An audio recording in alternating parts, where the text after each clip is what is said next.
So beta, in this session we have to start the comprehension junction, that is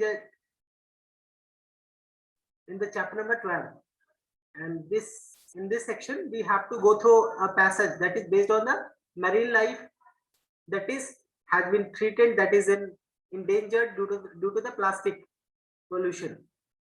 Okay? Yes, sir. So let us start the session. Let us start to read the passage. Yes sir. Muskan, can you read this one? एक paragraph बेटा पढ़िए, मैं समझाता चला जाऊँ. Scientists of Melissa Miller St. Cruz Laboratories, California, woke up to find dead sea otters with bright yellow eyes and gums and destroyed livers. They had been poisoned by a nasty toxin called microcystin produced by cyanobacteria or blue-green algae. This algae grows in large amounts when human sewage and fertilizers run into lakes and rivers. However, Melissa Miller, a marine wildlife veterinarian, could not understand how the चलिए इस तरीके से कोई ऐसा छोटा paragraph है नहीं कि को समझते भी रहते हैं. Scientists of Melissa Miller's Santa Cruz Laboratories, California, woke up to find dead sea otters with bright yellow eyes and gums and destroyed livers. ये otters means क्या होता है? Sea otters.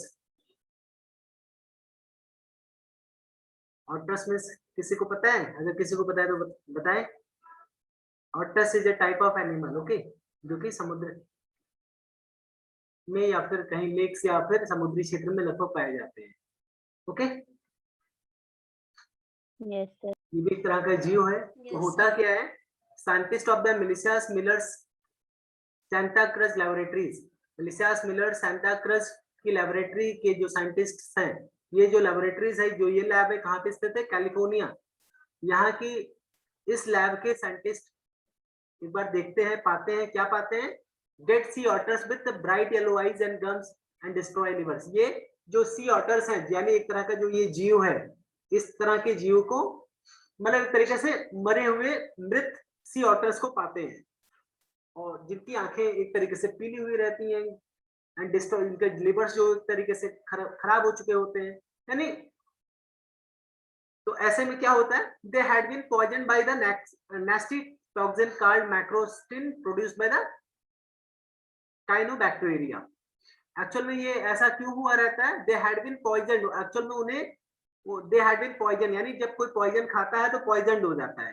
तो यहाँ पे पॉइजन मतलब क्या है, ये समझ में आ रहा है?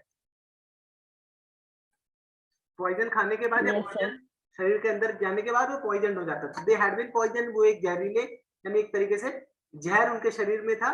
Bye a nasty toxin. ये नास्टी टॉक्सिन, नास्टी मींस होता है खतरनाक या बहुत बेकार, या बेकार सा.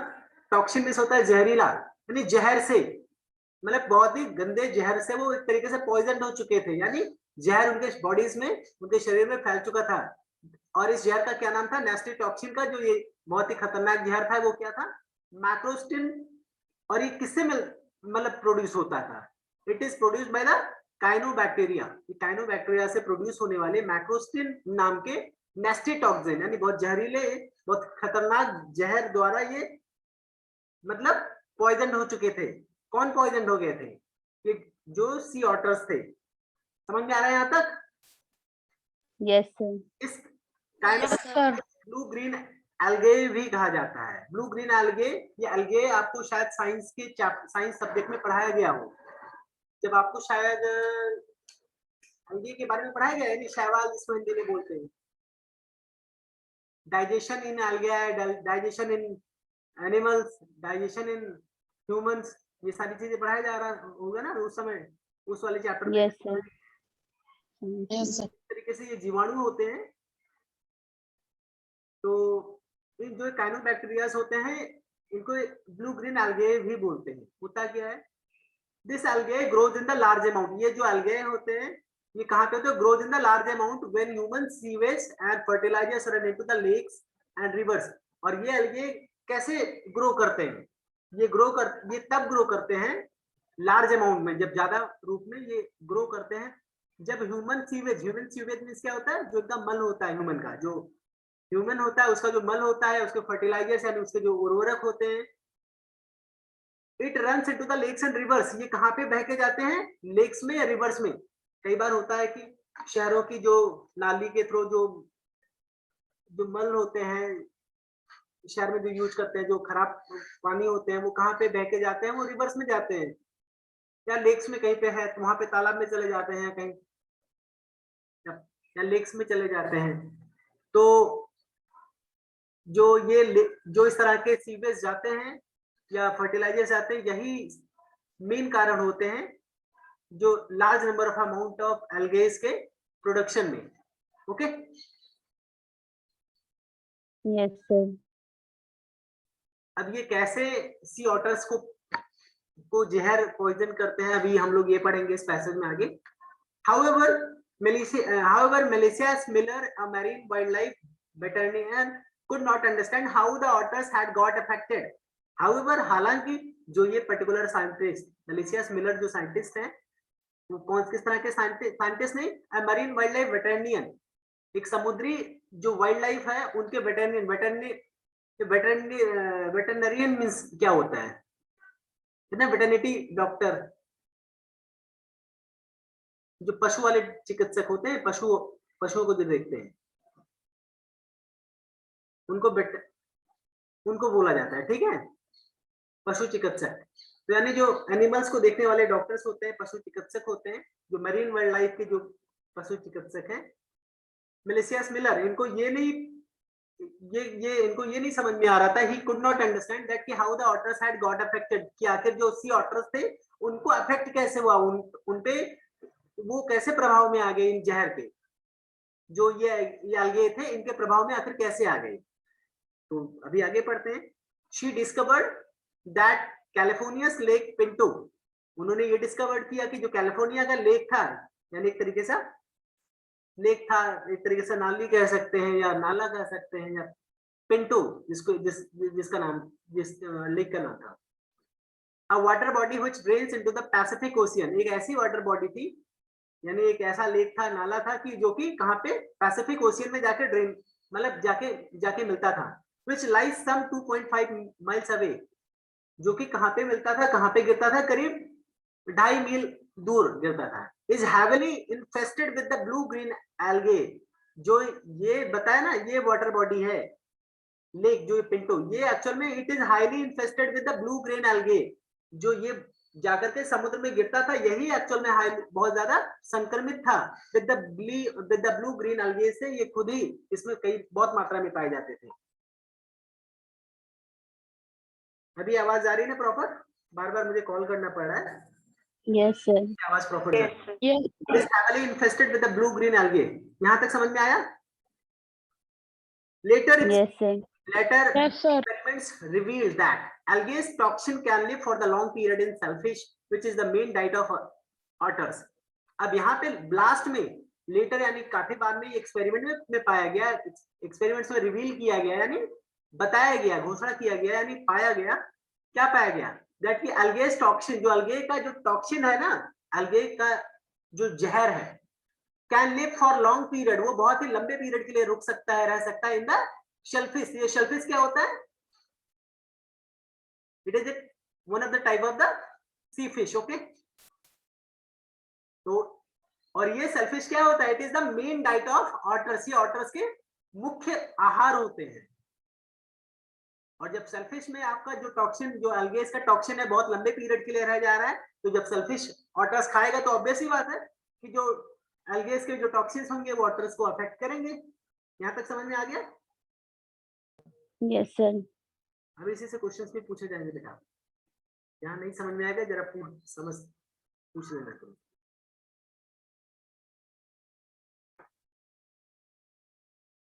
Toxin from the polluted lakes were traveling downstream into the ocean and killing otters.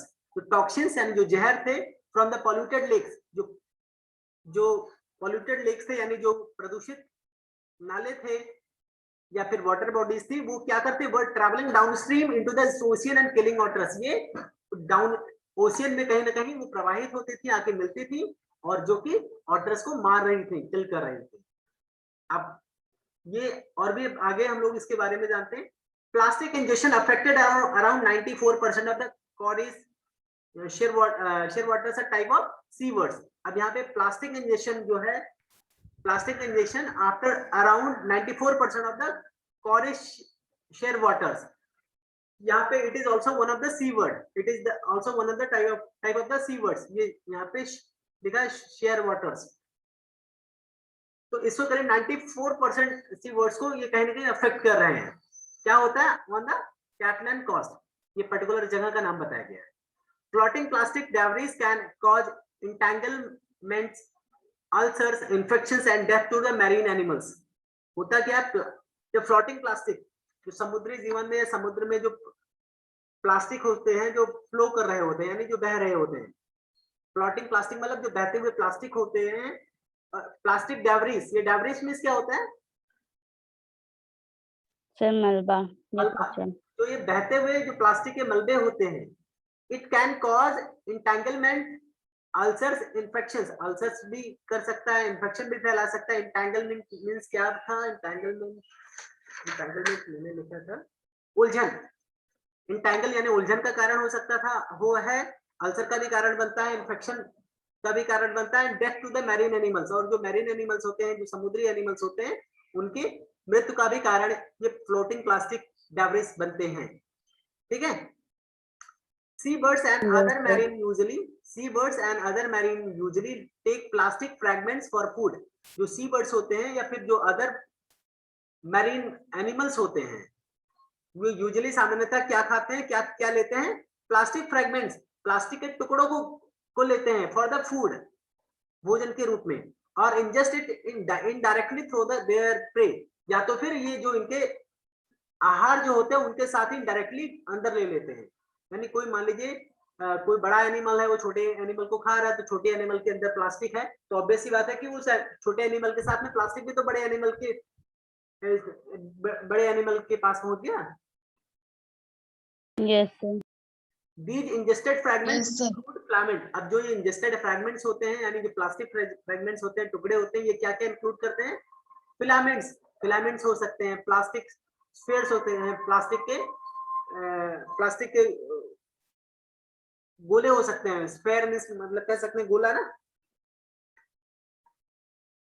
हाँ, these ingested fragments include filaments, plastic spheres, laminar plastic and the industrial pellets। industrial pellet मतलब जो समुद्री pellets, मतलब कह सकते हैं कि छर्रे, pellet गन होता है ना, तो छर्रे।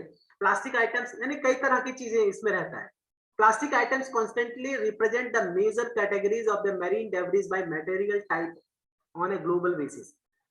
बहुत ही ग्लोबल बेसिस पे, यानी वर्ल्ड बेसिस पे क्या ये पाया गया है, जो प्लास्टिक के आइटम्स होते हैं, ये कॉन्स्टेंटली यानी लगातार रिप्रेजेंट कर रहे हैं। किस चीज को रिप्रेजेंट कर रहे हैं? The major categories of the marine debris. जो मैरीन डेब्रिस होते हैं, यानी जो समुद्री मलबा होते हैं, उसके जो अधिकांश मात्रा में जो होते हैं, ये प्लास्टिक आइटम ही कॉन्स्टेंटली लगातार रिप्रेजेंट करते आए हैं। और it is the major category of the major debris by the material type on the global basis. Material, किस तरह के मटेरियल के आधार पे, जो ग्लोबल रिपोर्ट एक आई है, उसमें क्या पाया गया है कि जो प्लास्टिक के मटेरियल होते हैं, जो प्लास्टिक के आइटम्स होते हैं, ये सबसे ज्यादा बहुत ही मेजर कैटेगरीज में हाईलाइट किए जाते हैं, या अपने आप को रिप्रेजेंट करते हैं, यानी सबसे ज्यादा प्लास्टिक आइटम्स पाए जाते हैं मलबे के रूप में। द ग्राफ बिलो शोज, ये यहाँ पे ग्राफ नीचे नहीं है, आपका नेक्स्ट पेज पे है। The graph below shows the most common items found during the surveys of beaches in the Northeast Atlantic Ocean। Atlantic Ocean के Northeast Atlantic Ocean के बीच पे, यानी किनारे पे, ये सर्वे में पाया गया है, जो कि नीचे ग्राफ में दिया गया है। ये पर्टिकुलर आइटम्स, ये जो मोस्ट कॉमन आइटम है, जो कि एक सर्वे कंडक्ट किया गया नॉर्थ ईस्ट अटलांटिक ओशन के किनारों पे, जो कि पाया जाता है। क्या है वो सारा? यहाँ पे लिखा है, यहाँ पे देयर इज अ ग्राफ। फिलहाल इस ग्राफ को देखने के पहले हम लोग और भी चीजें पढ़ते हैं। प्लास्टिक और polystyrene items make up about 75% of the marine litter. जो प्लास्टिक होते हैं या पॉलीस्टीरीन होते हैं, जो प्लास्टिक होते हैं, ये प्लास्टिक आइटम्स होते हैं, ये क्या, ये अराउंड 75% ऑफ मैरीन लिटर बनाते हैं। यानी एक तरीके से ये लिटर मींस क्या होता है? समुद्री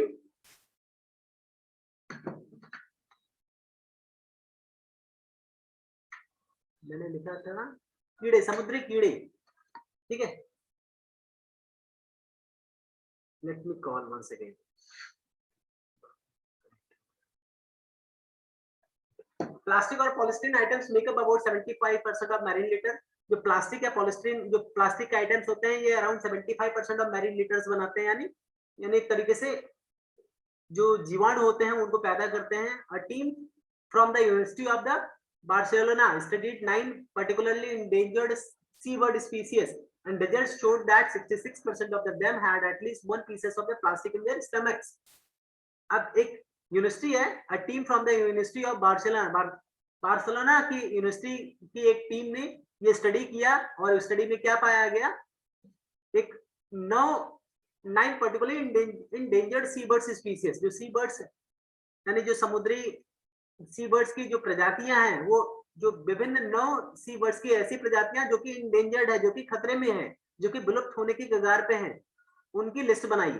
और रिजल्ट क्या शो किया, जो इन्होंने अध्ययन किया, जो इन्होंने स्टडी किया, उस अध्ययन में क्या क्या पाया गया, क्या दिखाया गया, दैट कि 60% ऑफ द, उनमें से इस तरह की जो विलुप्त होती हुई प्रजातियां हैं, ऐसी प्रजातियों में 66% of the 66% of sea birds had at least one pieces of the plastic in their stomach।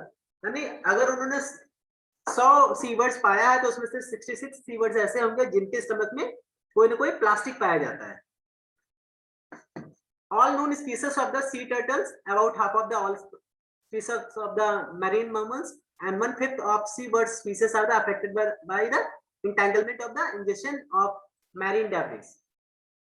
All known species, ये जो सभी जो जानी मानी जो ऐसे इस तरह की जो जानने वाली जो स्पीसीज हैं, यानी जो प्रजातियां हैं, ये क्या होते हैं, sea turtles. About half of the sea species of the marine mammals, और करीब आधे से ज्यादा क्या होती है, मैरीन समुद्री मैमल्स होते हैं। मैमल्स मींस एक तरीके से ऐसे एनिमल्स जो किसी को दूध पिला सके। एंड 1/5 ऑफ, यानी स्तनधारी एनिमल्स हम कह सकते हैं। And 1/5 of the sea birds species are affected by entanglement of the injection of marine debris. और करीब 1/5 ऑफ सीबर्ड्स ऐसे होते हैं, जो सीबर्ड्स स्पीसीज की 1/5 पार्ट ऐसे होते हैं जो कि किस तरह से अफेक्टेड हुए रहते हैं, injection of the marine debris, जो मैरीन डेब्रिस होती है उनके द्वारा अफेक्टेड हुए रहते हैं। The frequency of the impacts varies according to the type of debris. उसमें कम कर रहा है। The frequency of the impacts varies according, जो फ्रीक्वेंसी ऑफ इंपैक्ट्स वेरीज मतलब अंतर, जो फ्रीक्वेंसी है इंपैक्ट का, वो अलग, और वो हमेशा अंतर करता है। किसके हिसाब से अंतर करता है, according to the types of debris. जो वहां के मलबे होते हैं उस टाइप के अकॉर्डिंगली जो इसका इम्पैक्ट होता है वो वेरी करता रहता है, वो डिफरेंस आता रहता है। But over 80% of the impacts were associated with the plastic debris, while papers, glass and metal accounted for the less 2%। But over 80% of the impacts, लेकिन करीब 80% से ज्यादा क्या होते हैं जो कि इम्पैक्ट जिनका असर रहता है, वर associated with the plastic debris, while paper, glass and metal accounted for the less than 2%। जो ये डेब्रिस होते हैं, यानी जो ये मलबे होते हैं, इसमें मोर देन 80% जो इम्पैक्ट होता है इस मलबे का, उसमें सबसे ज्यादा ये मलबे किससे एसोसिएट करते हैं, किससे संबंध स्थापित करते रहते हैं, विद द प्लास्टिक डेब्रिस, यानी प्लास्टिक के मलबे से एसोसिएट रहते हैं, यानी संबंधित रहते हैं। और जबकि पेपर हो गया, ग्लास हो गया, मेटल हो गया, ये कितने, ये अराउंड 2% के लिए अकाउंटेबल रहते हैं, यानी 2% के लिए ही केवल दोषी रहते हैं, यानी करीब 2% ही लगभग पाए जाते हैं। About 15% of the species affected through entanglement and ingestion are in the IUCN Red List। 15% जो स्पीसीज हैं, वो जो 15% जो प्रजातियां हैं, वो भी अफेक्टेड रहते हैं through entanglement and injection are the IUCN red list. फिलहाल यहाँ पे ग्राफ है, ग्राफ में क्या है, proportion of the marine litter categories on the reference beaches. Proportion of the marine litter, जो यानी एक तरीके से समुद्री कीड़े कह सकते हैं, उनकी जो कैटेगरी रहती है, रेफरेंस रहता है, वो किसकी, मतलब किस तरह के मलबे से अधिकतर पाए जाते हैं। तो ऐसे में आप देख रहे हैं ये ब्लू वाला जो ब्लू पार्ट है, this it indicates the plastic polystyrene, plastic या पॉलिस्ट्रीन 75%, और बाकी के 24.99% आपको बाकी सारी चीजें आती है, सैनिटरीज भी आती है, पेपर एंड कार्डबोर्ड भी आता है, लकड़ी भी रहता है, कपड़े भी रहते हैं, मेटल भी रहते हैं, ग्लास भी रहता है, रबड़ भी रहता है, पॉटरी भी रहता है, पेसियस भी रहता है, मेडिकल भी रहता है, ऑल द थिंग्स आर। तो दैट मीन्स कि मोस्ट सबसे ज्यादा प्लास्टिक पोल्यूशन जो समुद्री लाइफ है या जो मेरीन लाइफ है, सबसे ज्यादा कौन अफेक्ट कर रहा है, कौन उसको पोल्यूट कर रहा है? प्लास्टिक्स। चलिए फिर आई होप आप लोग को समझ में आया होगा। अब इससे संबंधित कुछ क्वेश्चंस होंगे तो आप लोग बता ले जाएंगे। The first question is let us find answer from the text. आपको आपकी स्टोरी से ही आपको आंसर फाइंड आउट करना है। Sea otters of the Pacific Ocean were poisoned with, क्या आंसर होना चाहिए जरा देख के बताइए, बुक आप सभी के पास है। nasty toxin,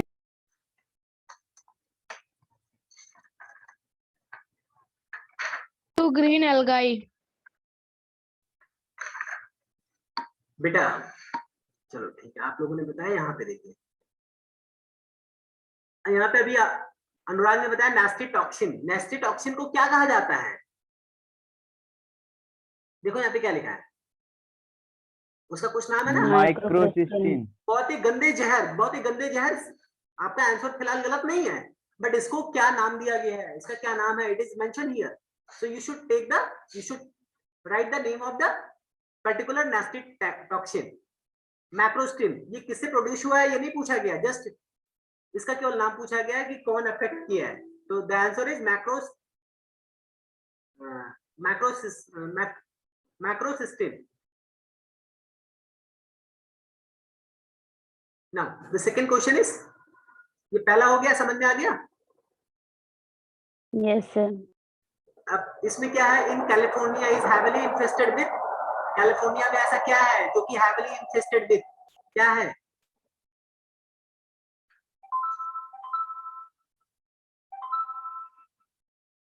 आपकी बुक में सीधा सीधा ये लाइन है।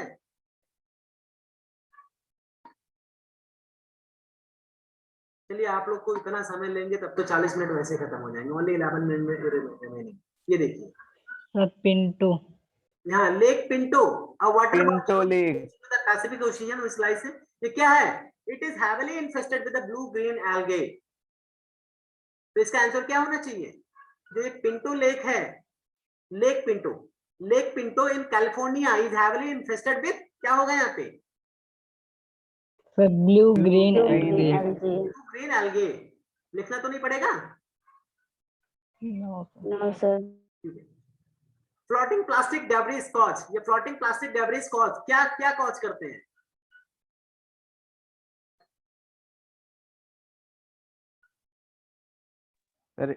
floating plastics Ulcer cause infection and- entanglement, ulcers, infection, and death to marine animals.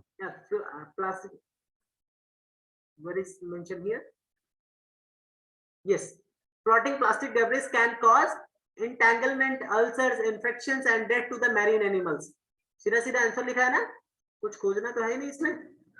तो सेकंड थर्ड वाले बच्चों वाला क्वेश्चन आ गया, देख देख के फिलहाल। Now the fourth one, fourth क्या होगा? फोर्थ में क्या भरा जाएगा? Makeup 75% of the marine litre क्या बनाता है? प्लास्टिक और Plastic पॉलीथीन। प्लास्टिक और पॉलीस्टीरीन आइटम्स मेकअप। तुरंत ही मिल गया इसी पेज में। About 15% of the species affected by, क्या है सबसे लास्ट में है, about 15% of the species affected through entanglement and ingestion are on the IUCN Red List। तो हो जाएगा entanglement and ingestion, यहाँ पे लिखा जाएगा। ओके,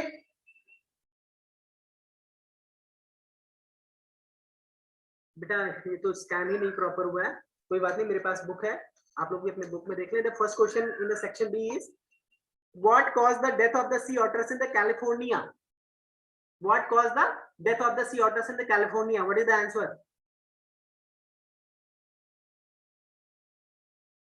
क्या होगा बेटा?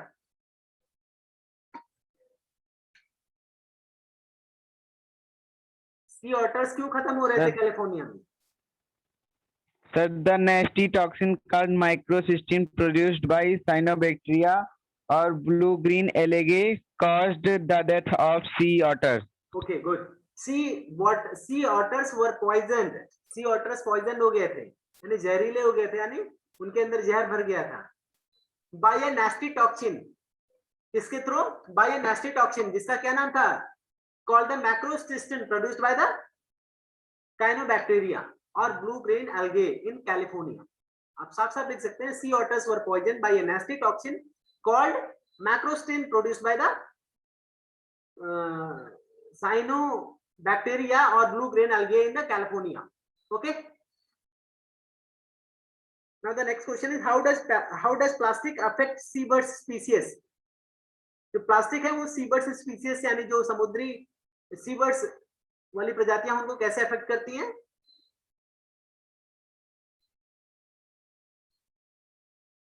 How does plastic affect seabird species?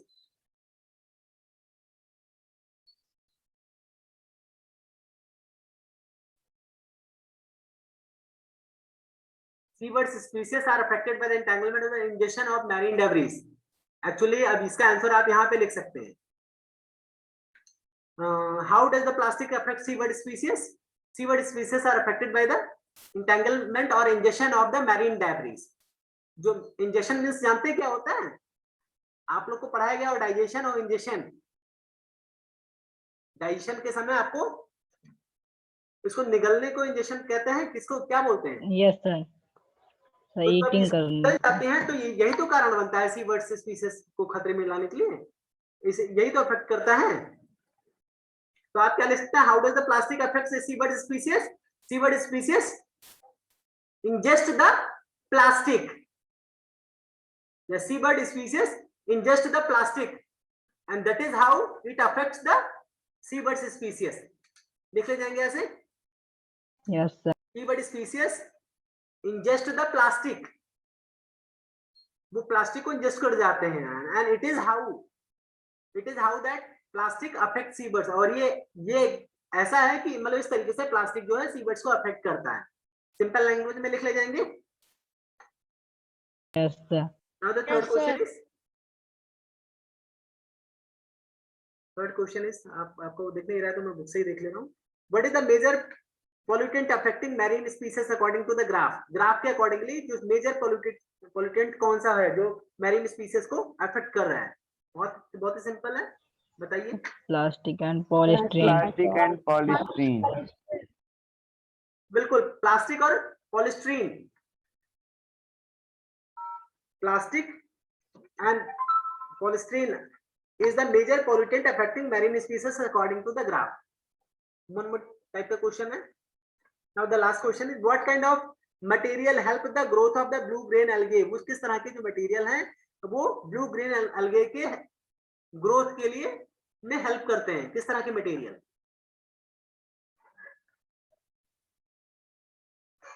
क्या हो सकते हैं? बुक्स में देखिए लिखा है।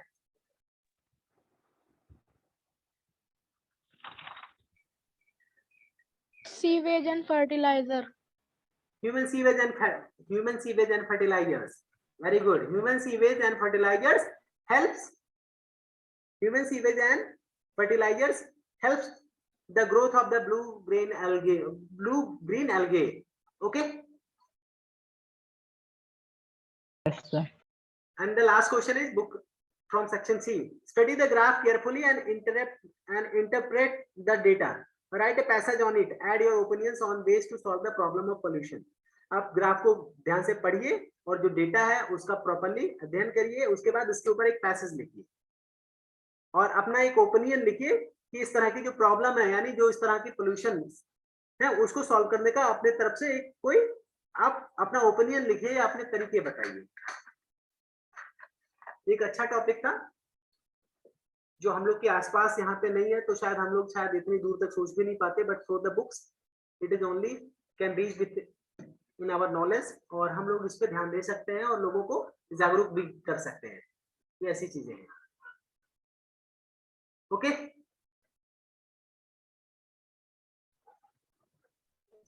बेटा इज देयर एनी क्वेरीज? आप सारे क्वेश्चन समझ में आ गए प्रॉपर, या एक बार फिर से हम समझा दें कोई क्वेश्चन? सर आ गया।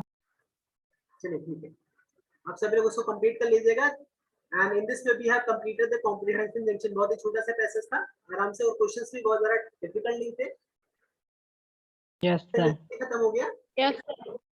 और this is how we finally ended the book, completed the book, and from the next session we can start the new book, that is from class 8. तो क्लास 8 की बुक कल से शुरू करें या फिर कोई दिन तारीख देखेंगे आप लोग? क्यों वो शुक्ला, इसको कंप्लीट कर लीजिए, कल से शुरू करें या फिर परसों से शुरू करें? फिलहाल अब जो नेक्स्ट है आपका इंग्लिश का सेशन होगा वो आपके नई बुक का होगा। फिलहाल अभी इस क्लास 7 से रिलेटेड किसी को कुछ और पूछना है तो पूछ सकता है। अगर आप लोगों को कभी कोई पर्टिकुलर टॉपिक आपको समझना चाहे तो यूट्यूब में सारे रिकॉर्डेड वीडियो अपलोडेड है, कभी कभी आप लोग को देखना चाहिए कि क्या पढ़ाया गया है। स्पेशली जो ग्रामर के टॉपिक्स हैं उसको जरूर देख लेना चाहिए, आपका रिवीजन हो जाएगा इसी बहाने। और जो आप पढ़े हैं वो जो आप पढ़ चुके हैं, जो आप अपने बुक से रिलेटेड जो रिकॉर्डेड वीडियो है उसको देखेंगे तो आप बहुत जल्दी से कैच करेंगे। इधर उधर का देखिए, ऐसा हो सकता है कि कोई पर्टिकुलर टॉपिक से रिलेटेड आपको बहुत सारी वीडियोस यूट्यूब पे मिलेंगे, बट जब जो आप ऑलरेडी एक बार देख चुके हैं, जो आप ऑलरेडी अपने बुक से पढ़ चुके हैं, उस अगर वो वीडियो आप देखते हैं कई दिनों बाद तो आप बहुत ही इजीली उसको कैच कर जाते हैं। यानी फिर आप उसको पढ़ नहीं रहे होते हैं, आप उसको रिकैप कर रहे होते हैं, और रिकैप कर रहे होते हैं मतलब वो कहीं ना कहीं आपको दिमाग में, आपके मन में और आसानी से बैठ जाएगा, तो ये काफी बेहतर होता है। तो चलिए आज के लिए इतना ही। नेक्स्ट सेशन में नेक्स्ट नई बुक नेक्स्ट इंग्लिश की शुरू करेंगे, ठीक है? Yes, sir. Goodbye. Goodbye, sir. Yes, sir. Yes, sir.